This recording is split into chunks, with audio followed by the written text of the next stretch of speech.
2024 সালের 5 আগস্ট আওয়ামী লীগ সরকারের পতনের পর বাংলাদেশ পাকিস্তান সম্পর্কে নতুন গতি পায়। জলপথে সরাসরি পাকিস্তান থেকে বাংলাদেশে পণ্য পরিবহন বন্ধ ছিল। গত 11 নভেম্বর প্রথমবারের মতো পাকিস্তান থেকে পণ্য আসে বাংলাদেশে। সরাসরি পণ্য পরিবহনের সময় এবং খরচ দুটোই কমে। এছাড়া ঢাকা করাচির মধ্যে সরাসরি ফ্লাইট চালুর সিদ্ধান্ত হয়, যা 2019 সালের পর বন্ধ ছিল। বান্ডেল থাকলে প্রতি সেনমানিতে টাকা বাঁচবে।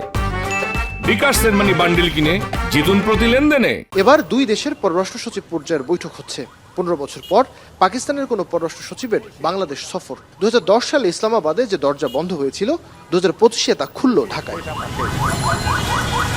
ফরেন অফিস কনসালটেন্সিতে অংশ নিতে বৃহস্পতিবার সকাল 10:30টায় রাষ্ট্রীয় অতিথি ভবন পদ্মায় আসেন আমনা বালুচ। তাকে অভ্যর্থনা জানান বাংলাদেশের পররাষ্ট্র সচিব।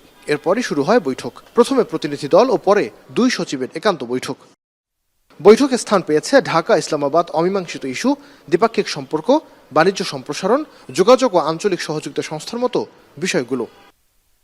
নাঈম আবির, এখন, ঢাকা।